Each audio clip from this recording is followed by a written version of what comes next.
Movie के start होते ही हमें दिखाया जाता है कि आज से तकरीबन 5 साल पहले गॉडजिला और कॉन्ग के बीच एक बहुत ही बड़ी फाइट हुई थी, जहां पर गॉडजिला कॉन्ग को हराने के बाद समुद्र की गहराइयों में चला गया था। और उस दिन के बाद गॉडजिला का कुछ भी पता नहीं चल पाया, किसी ने नहीं देखा उसे। और उसके बाद हमें 5 साल बाद का सीन दिखाया जाता है, जहाँ पर हम एक आइलैंड को देखते हैं जो दरअसल कॉन्ग का घर था। यहाँ पर एक नोटिस करने वाली बात है कि कॉन्ग का साइज अब पहले से काफी बड़ा हो गया था। उसके बाद कॉन्ग सोकर उठता है और पानी में काफी एंजॉय करता है। वहीं पर हम एक छोटी बच्ची को भी देखते हैं जो दरअसल कॉन्ग को काफी पसंद थी। वो दोनों काफी अच्छे फ्रेंड्स भी थे और कॉन्ग उस बच्ची की कोई भी बात को नहीं टालता था और उसकी सारी बातें मानता था। लेकिन ये बच्ची ना तो कुछ बोल सकती थी और ना ही कुछ सुन सकती थी। यहाँ पर हम कॉन्ग को बहुत ही ज्यादा एग्रेसिव देखते हैं और वो बहुत ही ज्यादा गुस्सा में होता है। वो एक ट्री को उखाड़ कर आसमान की तरफ फेंकता है, जिससे कि एनर्जी वॉल टूट जाती है। यहाँ पर हम ये जान पाते हैं कि कॉन्ग को स्टोन के नीचे रखा गया था ताकि गॉडजिला वहाँ फिर से न आ जाए। ये दोनों टाइटन एक दूसरे को फेल कर सकते हैं, इसीलिए ये दोनों दोबारा न लड़ सके। दरअसल कॉन्ग काफी साइज में बड़ा हो गया था, इसलिए यह डिसाइड किया जाता है कि वह कॉन्ग को कहीं और शिफ्ट कर देगा। इसके बाद हमें एक लड़का दिखाया जाता है जो कि एक कंपनी के लिए काम करता था। बेसिकली वो एक हैकर भी था। वह जिस कंपनी में काम करता था वो कंपनी काफी मॉडर्न चीजें बनाया करती थी, जैसे कि रोबोट, मशीन etc। लेकिन उस हैकर को अपनी कंपनी पर थोड़ा बहुत डाउट होता है। उसे लगता है कि कंपनी कोई ऐसी चीज बना रही है जो उसे नहीं बनानी चाहिए, इसीलिए वो इस कंपनी की सारी डेटा को हैक कर लेता है। उससे यह पता चलता है कि यह कंपनी किसी बड़ी ऑब्जेक्ट को हांगकांग शिफ्ट करने वाली है और तभी वहाँ पर अलार्म बजने लगता है। यह अलार्म गॉडजिला के आने का था। देखते ही देखते गॉडजिला समंदर से बाहर आ जाता है और बाहर आते ही वो सब कुछ डिस्ट्रॉय करने लगता है। आखिर किसी को समझ नहीं आ रहा था कि गॉडजिला सबको क्यों मार रहा है। यह एक ऐसा टाइटन था जो इंसानों को बचाता था। यहाँ पर हम यह बात जान पाते हैं कि गॉडजिला के पास एक पावर थी और वो पावर न्यूक्लियर पावर थी और गॉडजिला अपनी न्यूक्लियर पावर का इस्तेमाल करके पूरी कंपनी को डिस्ट्रॉय कर देता है। उसके बाद यह खबर पूरी दुनिया में वायरल हो जाता है कि गॉडजिला वापस आ चुका है, लेकिन इस बार चेंज होकर आया है। वह पहले जैसा नहीं रहा, क्योंकि पहले वो इंसानों को बचाता था, लेकिन अब इंसानों को मार रहा है। अब वो एग्रेसिव है और गुस्से में सबको मारता जा रहा है। कंपनी का ओनर न्यूज में बता रहा होता है कि वह एक बहुत ही बड़ी प्रोजेक्ट पर काम कर रहा है। वो बहुत जल्द एक ऐसी डिवाइस बना लेंगे जिससे कि गॉडजिला का मुकाबला किया जा सकता है। इस न्यूज को एक लड़की भी देख रही होती है जिसका नाम होता है मेडिसन। लेकिन यहाँ पर मेडिसन इस बात पर एग्री नहीं करती कि गॉडजिला गुस्से में आया है। ऐसा इसलिए क्योंकि वो गॉडजिला को बहुत ही अच्छी तरह से जानती थी, इसीलिए वो इस न्यूज को सिर्फ एक बकवास समझती है। उसका यह मानना था कि गॉडजिला कभी भी किसी को कोई नुकसान नहीं पहुंचा सकता, बल्कि वो इंसानों की हेल्प करता है, उसकी मदद करता है, इंसानों की जान बचाता है। मेडिसन अपने फादर के पास जाती है और उसको बताती है कि गॉडजिला कभी भी ऐसा नहीं कर सकता, वो किसी को नुकसान नहीं पहुंचा सकता, उसके साथ जरूर कुछ न कुछ किया गया है। लेकिन मेडिसन का फादर उसको समझाने की कोशिश करती है। बोलते हैं, देखो बेटा, ये सारे क्रिएचर्स इंसानों की तरह ही होते हैं, इनका भी मूड चेंज हो सकता है। अब देखो ना, गॉडजिला का मूड भी चेंज हो गया है और अब वो इंसानों को मारता जा रहा है। इसके बाद मेडिसन वहाँ से चली जाती है और वो उस हैकर की ऑनलाइन ऑडियो सुनती है। वह हैकर दरअसल गॉडजिला के बारे में एक ऑडियो सोशल मीडिया पर अपलोड करता है।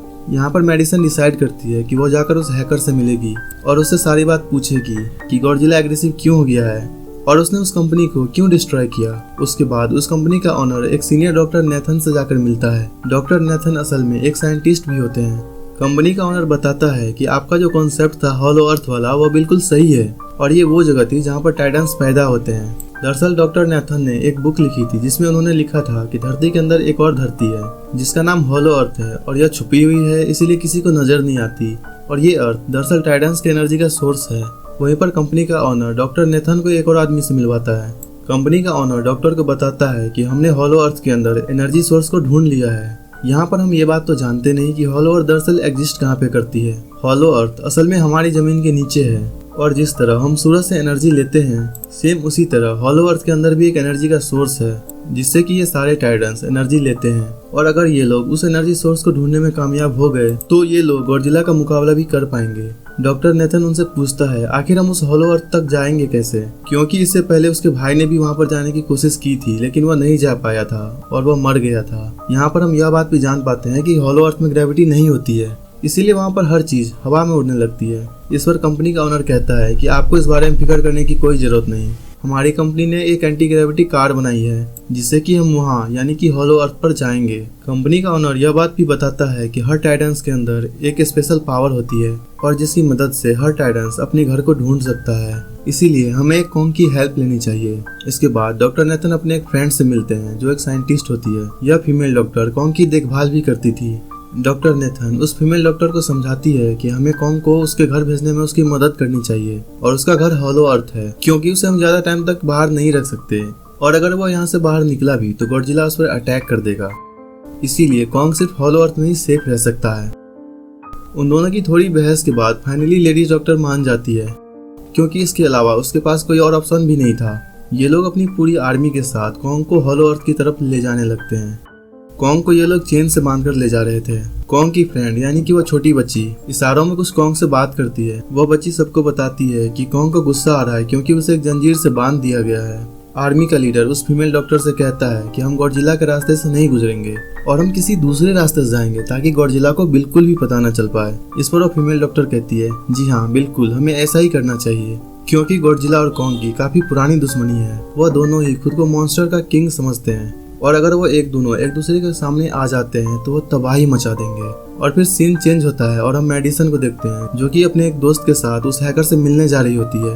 वहाँ पर वह हैकर उन दोनों को बताता है कि यह कंपनी एक बहुत ही बड़ी चीज बना रही है और उस चीज को बनाकर हांगकांग शिफ्ट कर दिया जाएगा।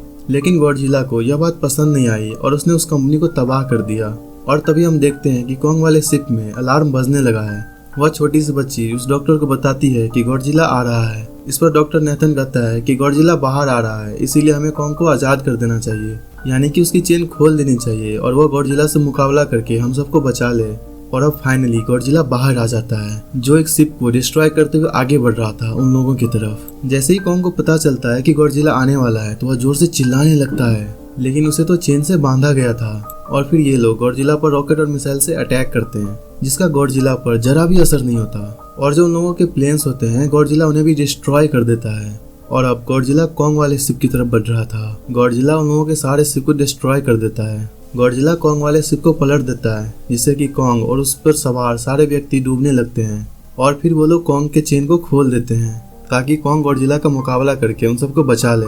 गॉडजिला और कॉन्ग की ग्रेट वॉर होती है जिसमें कॉन्ग गोरिल्ला को समुद्र में काफी नीचे फेंक देती है और फिर कॉन्ग पलटी हुई शिप को सीधा करता है ताकि सब लोगों की जान बच सके।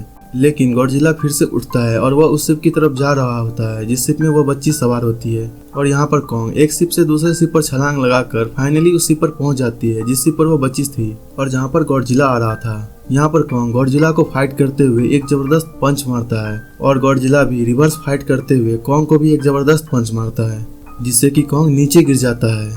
और कॉन्ग एक बार फिर से उठकर गॉडजिला को फिर से मारता है जिससे गॉडजिला जाकर समुद्र में गिर जाता है। इस बात से गॉडजिला को काफी गुस्सा आ जाता है और यहाँ पर वो अपनी पावर यानी कि न्यूक्लियर पावर को इस्तेमाल करता है। यह देखकर कॉन्ग जल्दी से अपनी जान बचाने के लिए पानी में कूद जाता है। गॉडजिला का जो न्यूक्लियर पावर होता है वह आसमान में हर जगह फैल जाता है। यह देखकर सब लोग हैरान हो जाते हैं। यहाँ पर हमें यह अंदाजा हो जाता है कि गॉडजिला कितना पावरफुल है। फिर समंदर के अंदर ही उन दोनों की फाइट होने लगती है। गॉडजिला तो पानी में सांस ले सकता था लेकिन कॉन्ग जो इंसानों की तरह था वह पानी में सांस नहीं ले सकता, इसीलिए वह गॉडजिला से हार रहा था। गॉडजिला कॉन्ग को मारने के लिए समुद्र की गहराइयों में लेकर जा रहा होता है। इस पर फीमेल डॉक्टर कहती है कि हमें जल्द से जल्द कॉन्ग की मदद करनी चाहिए वरना गॉडजिला उसे मार डालेगा। और फिर ये लोग बहुत सारे मिसाइल को समुद्र के अंदर ब्लास्ट कर देते हैं जिससे होता ये है कि कॉन्ग अपनी जान बचाने के लिए समुद्र से बाहर आ जाता है। और फिर डॉक्टर नेथन ऑर्डर देते हैं कि सब कुछ ऑफ कर दो, सारी इंजन सारे मशीन को शट डाउन कर दो। वो ऐसा इसलिए कहते हैं ताकि गॉडजिला समझे कि हम लोग हार मान चुके हैं और मर चुके हैं और वो लोग सारी चीजों को शट डाउन कर देते हैं। गॉडजिला कॉन्ग को गुस्से में देखता है और फिर वहाँ से चला जाता है। फीमेल डॉक्टर कहती है कि अगर हम आगे बढ़े तो गॉडजिला हमें फील करके फिर से हम पर अटैक कर सकती है। वो कहती है ऐसे में हम आगे कैसे बढ़ेंगे और कॉन्ग को कैसे ले जाएंगे। इस पर डॉक्टर नेथन कहते हैं कि हम कॉन्ग को उड़ा कर लेके जाएंगे। दूसरी तरफ हम देखते हैं कि मेडिसन उस आदमी के साथ उस कंपनी में जा रही है यह चेक करने के लिए कि आखिर यह कंपनी कौन सी चीज बना रही है, जिससे गॉडजिला को गुस्सा आया और उसने उस कंपनी को तबाह कर दिया। वहाँ पर उन लोगों को एक एनिमल के काफी बड़े अंडे भी मिलते हैं। जैसे ही उन दोनों को अंडे मिलते हैं कि डोर अंदर से लॉक हो जाता है। जहाँ पर ये लोग बंद होते हैं वो एक मशीन थी जो कि काफी तेजी के साथ हांगकांग जा रही थी। फिर हमें दिखाया जाता है कि वो लोग हेलीकॉप्टर की मदद से कॉन्ग को उस हॉलो अर्थ के पास ले जाने में कामयाब हो जाता है। वो कॉन्ग को कहते हैं कि वो हॉलो अर्थ वाली केव में चला जाए, लेकिन वो कॉन्ग वहाँ पर जाने के लिए इनकार कर देता है।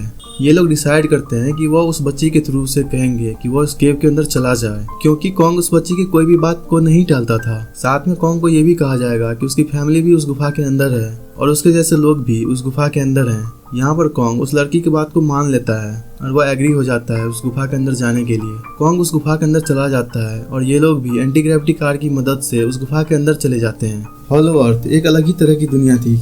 उन लोगों के पास एक अलग ही तरह की कार थी, इसीलिए उन लोगों की जान बच जाती है। हॉलो अर्थ में अलग अलग तरह के मॉन्स्टर भी थे और तभी एक मॉन्स्टर उनकी कार पर अटैक कर देता है। वो मॉन्स्टर उस बच्ची पर भी अटैक करने वाला था, लेकिन कॉन्ग उस मॉन्स्टर को पकड़ लेता है और उसे मार डालता है और बाद में उस मॉन्स्टर का सर को धड़ से अलग कर देता है। और इसके बाद कॉन्ग तेजी से आगे बढ़ने लगता है, जिसके पीछे पीछे ये लोग भी उसके साथ चल रहे थे। अब हॉलो अर्थ पर ग्रेविटी ना होने की वजह से वहाँ के सारे पत्थर हवा में उड़ रहे होते हैं। मेडिसन और उसके दोस्त हांगकांग पहुंच जाते हैं और यहाँ पर उसके सीक्रेट वेपन के बारे में पता चलता है।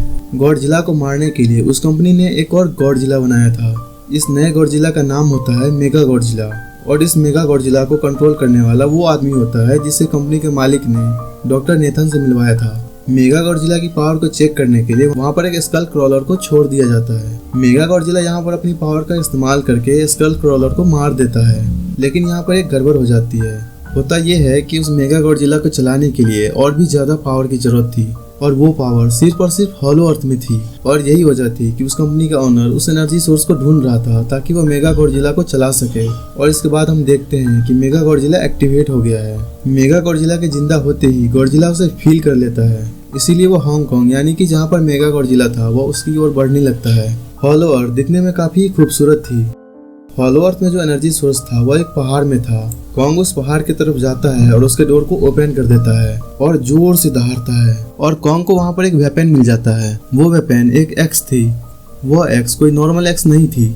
यह गॉडजिला की बॉडी से बनाई गई होती है और बहुत ही पावरफुल होती है। और कॉन्ग उस एक्स को लेकर एक जगह पर बैठ जाता है, बिल्कुल किंग की तरह। गॉडजिला जो कि अब हांगकांग पहुंच गया था और अब वो मेगा गॉडजिला की तरफ बढ़ रहा था, जिससे सब लोग जान बचाने के लिए इधर उधर भागने लगते हैं। दूसरी तरफ कॉन्ग को भी एनर्जी सोर्स मिल जाती है और यहाँ पर हम यह भी जान पाते हैं कि वह एनर्जी सोर्स उसके एक्स को भी चार्ज कर सकता है। उसकी एक्स चार्ज होने के बाद ही चल सकती है और वो बहुत ही ज्यादा पावरफुल हो जाती है। गॉडजिला को यह बात भी पता चल जाती है कि हॉलो अर्थ में कोई आया है और जिससे गॉडजिला अपनी न्यूक्लियर पावर का इस्तेमाल करके जमीन पर मारती है, जिससे वह न्यूक्लियर पावर जमीन को फाड़ते हुए कॉन्ग के पास पहुंच जाती है।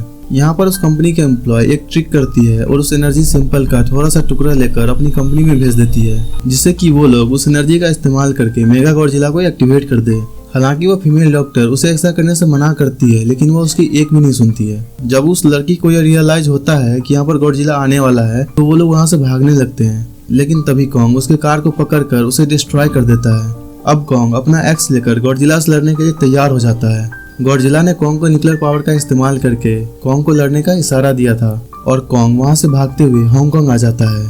वहां पर कॉन्ग गॉडजिला पर अटैक करता है, पर बाय मिस्टेक उसकी एक्स एक बिल्डिंग में फंस जाती है और मौके का फायदा उठाकर गॉडजिला कॉन्ग को नीचे गिरा देता है। वहां पर उन दोनों के बीच जबरदस्त फाइट होती है। गॉडजिला कई बार न्यूक्लियर पावर का इस्तेमाल करके कॉन्ग को मारने की कोशिश करता है, लेकिन कॉन्ग बहादुरी से मुकाबला करते हुए हर बार बच जाता है और कॉन्ग अपनी एक्स का इस्तेमाल करके गॉडजिला को घायल कर देता है, जिससे गॉडजिला को गुस्सा हो जाता है और अपनी न्यूक्लियर पावर का इस्तेमाल करके कॉन्ग को बहुत ही दूर जाकर फेंक देता है। और कॉन्ग उस न्यूक्लियर पावर को अपनी तरफ आने से उस एक्स की मदद से रोक लेता है। इन दोनों के बीच काफी देर तक फाइट चलती रहती है। दरअसल गॉडजिला ज्यादा ही पावरफुल था, इसीलिए कॉन्ग वहाँ पर हारता हुआ नजर आ रहा था। गॉडजिला कॉन्ग को घायल करके उसे नीचे फेंक देता है और उसकी चेस्ट पर पैर रख के जोर से दहाड़ने लगता है और उसे देखकर कॉन्ग भी जोर से दहाड़ने लगता है। और तभी गॉडजिला कॉन्ग को छोड़कर वहाँ से जाने लगता है। और यहाँ पर हम देखते हैं कि कंपनी का ओनर को वो एनर्जी सोर्स मिल चुका था और जिसके जरिए वो मेगा गॉडजिला को जगा देता है। यहाँ पर हमें पता चलता है कि मेगा गॉडजिला से काफी ज्यादा पावरफुल है और उससे साइज में काफी बड़ा भी है, लेकिन यहाँ पर मेगा गॉडजिला सब कुछ अपने कंट्रोल में कर लेता है। इसीलिए मेगा गॉडजिला सबसे पहले कंपनी के ओनर को मारता है और बाद में उसके असिस्टेंट को भी मार देता है। फिर मेगा गॉडजिला दीवार को फाड़ते हुए बाहर आ जाता है। गॉडजिला जब मेगा गॉडजिला को देखता है तो उसे लड़ने के लिए आगे बढ़ने लगता है और उन दोनों के बीच काफी फाइट होती है। क्योंकि मेगा गॉडजिला काफी ज्यादा पावरफुल था, इसीलिए गॉडजिला हारता हुआ नजर आ रहा था। मेगा गॉडजिला को बहुत ही ज्यादा मारता है और उसे नीचे गिरा देता है। और यहाँ पर मेडिसन और हैकर दोनों मिलकर गॉडजिला के पावर को ऑफ करने की कोशिश करते हैं। लेकिन वहाँ पर सारे मशीन्स में कोड लगे हुए थे। दूसरी तरफ हमें कॉन्ग दिखाया जाता है जो कि लड़ने की वजह से काफी ज्यादा इंजर्ड हो गया था और उसकी हालत काफी खराब थी और वह लगभग मरने की कगार पर था। वह बच्ची कॉन्ग की हार्ट बीट सुनती है और सबको बताती है कि कॉन्ग की हार्ट बीट आहिस्ता आहिस्ता कम हो रही है, जिस पर लेडीज डॉक्टर बताती है कि हमें कॉन्ग को एक बहुत ही बड़ा इलेक्ट्रिक शॉक देना होगा और ये लोग उसे शॉक उस एंटी ग्रेविटी कार की मदद से देते हैं, जिससे कॉन्ग को काफी बड़ा झटका लगता है और वह दोबारा उठकर खड़ा हो जाता है। और वह बच्ची इशारों में कॉन्ग से कहती है कि गॉडजिला हमारा दुश्मन नहीं है, इसीलिए जाओ और उसकी हेल्प करो। कॉन्ग गॉडजिला को बचाने के लिए चला जाता है। मेगा गॉडजिला न्यूक्लियर पावर का इस्तेमाल करके गॉडजिला को मारने ही वाला होता है और तभी वहाँ पर कॉन्ग आ जाता है और उसे बचा लेता है। गॉडजिला तुरंत समझ जाता है कि मुझे और कॉन्ग को साथ मिलकर लड़ना चाहिए, लेकिन मेगा गॉडजिला इतना पावरफुल था कि वो इन दोनों पर भारी पड़ रहा था। यहाँ पर कॉन्ग को अपनी एक्स नजर आती है, लेकिन मुसीबत की बात ये थी कि वह चार्ज नहीं थी। लेकिन कॉन्ग फिर भी उस एक्स की मदद से मेगा गॉडजिला पर अटैक कर देता है।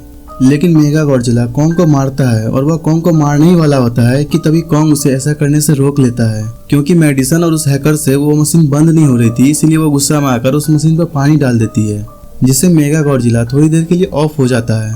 और इसी बात का फायदा उठाकर गॉडजिला अपनी न्यूक्लियर पावर की मदद से कॉन्ग की उस एक्स को चार्ज कर देता है और अब कॉन्ग के पास पावर आ चुकी थी, इसीलिए वह मेगा गॉडजिला को तबाह करके रख देता है और उसे बर्बाद कर देता है। उसके हाथ पैर तोड़ देता है और उसके सारे बॉडी के पार्ट्स को अलग अलग कर देता है और फाइनली उसके सर को भी धड़ से अलग कर देता है। अब क्योंकि मेगा गॉडजिला मर चुका था, इसलिए सब नॉर्मल हो जाता है। लेकिन तभी गॉडजिला फिर से खड़ा हो जाता है और कॉन्ग अपनी एक्स लेकर उसे लड़ने के लिए तैयार हो जाता है। अब क्योंकि वो दोनों एक दूसरे की मदद की थी, इसीलिए वो दोनों नहीं लड़ते हैं और गॉडजिला वापस समंदर में चला जाता है जहाँ से वो आया था। और अब कॉन्ग भी हमेशा के लिए हॉलो अर्थ में चला गया है और अपने साथ उस बच्ची को भी लेकर गया है। और इसी के साथ यह मूवी यहीं पर खत्म हो जाती है। Thank you for watching.